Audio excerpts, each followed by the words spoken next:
It's a Minimalist Monday edition of Optimal Finance Daily, episode 906, How to Retire Early by ESI of esimoney.com.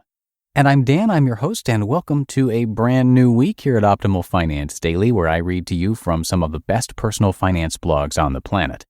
And before we get to our Minimalist Monday show, thank you so much to Fundrise for their support.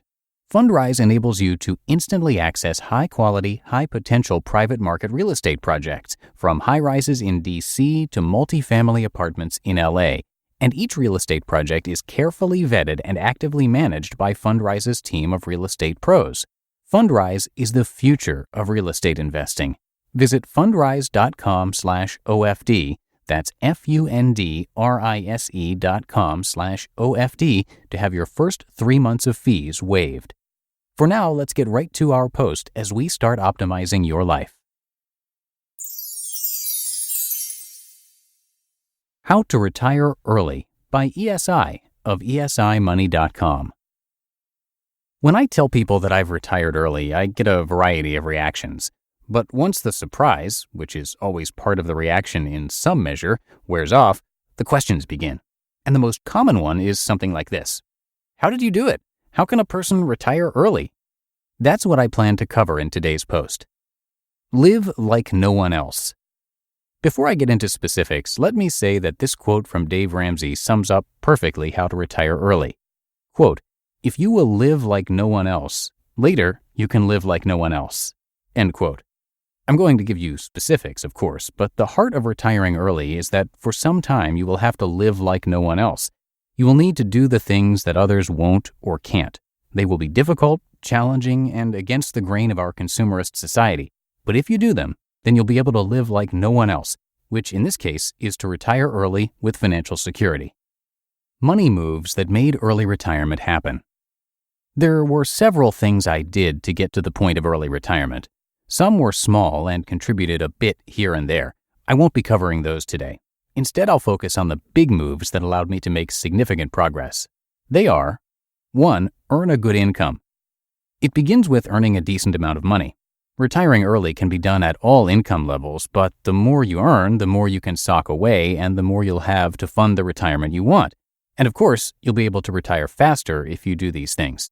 I didn't want to downgrade my lifestyle, at least not too much, when I retired, so I needed an income that was fairly substantial to allow me to save a bundle. Here are the main ways I was able to earn a good income. First, I developed my career.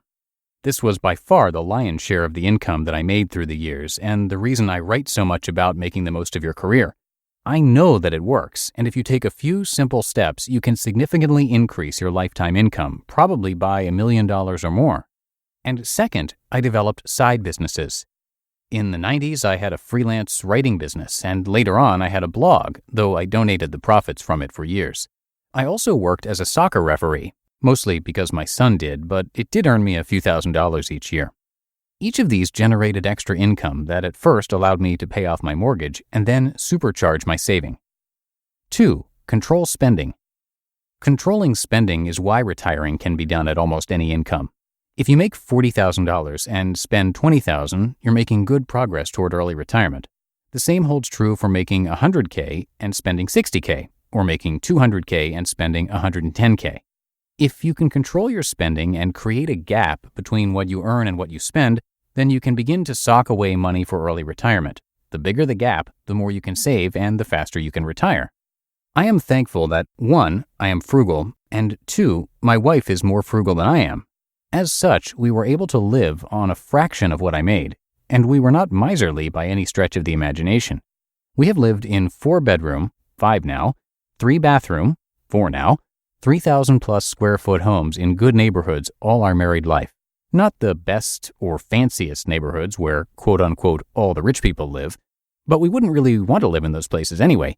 We've lived in middle to upper middle class neighborhoods, so we certainly weren't depriving ourselves. Mostly to see family, but also we took 3 cruises with the entire family, including my mom and dad, which we paid for. Because we were happier just with ourselves and our lives, we didn't really give up anything. We drove new cars, though we got them for good prices. Our kids played all the sports and did all the activities they wanted, and we had more fun than a family deserves. And it didn't cost that much. A few things that helped us control spending and create a good gap were: first, we lived in low cost of living cities. We lived my post titled "Become Wealthy by Having a High Income in a Low-Cost City" and benefited greatly from doing so. Second, we didn't waste money on debt. Debt costs a fortune. So we paid off our house early and didn't use debt in any other way other than credit cards that we paid off each month and earned thousands with credit card rewards along the way, too. And third, we had moderate and selective frugality. This influenced what we bought, what we didn't, and at what price. We always shopped for value, not price, and were willing to pay more if something would perform better or last longer. If it didn't, we went for the best price. Saving a nickel here and a dime there, not to mention big dollars along the way, really adds up. Doing these things allowed us to create a solid gap between earning and spending and to save 36% of my gross income over our working years. 3. Invest for growth and then income. There's no way we could have saved enough to fund early retirement, but we could take the gap that our earnings and savings provided, invest it, and then watch it multiply. Here are a few ways we did this. First, we invested in index funds. I maxed out my 401k for 2 decades, getting the full company match every year. We saved in addition to that in a Vanguard brokerage account, and when the stock market dropped off a cliff, which it did a few times in all those years, I moved most of my cash into the market and bought more. Needless to say, those investments have done quite well over the past 25 years. Second, we bought rental properties. This is where we began to move from primarily growth-oriented investments to a blend of growth, appreciation, and income, rents. As you move closer to early retirement, you either need a gazillion dollars that earns a basic return, like 4%, or much less money that earns a higher rate of return. It's simple retirement math. My rental units earn about 11% before any appreciation, so that's a good retirement contributor. Of course, I made some mistakes along the way, but overall it turned out well.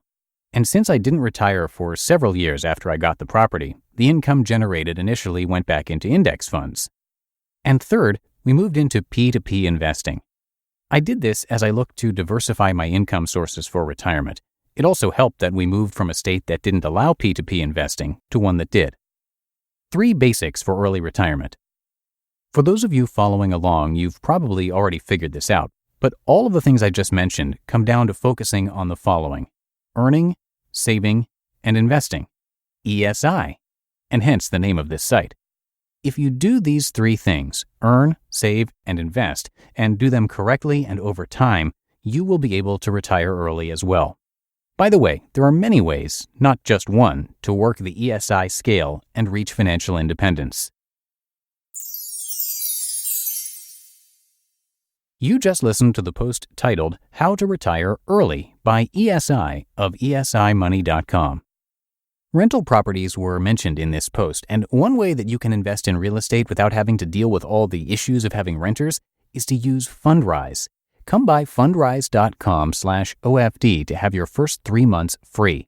Private market real estate has historically provided excellent ongoing cash flow, even as it supports long-term growth. Private market assets like these are a strategy for diversifying beyond public market investments and even other kinds of real estate, like publicly traded REITs.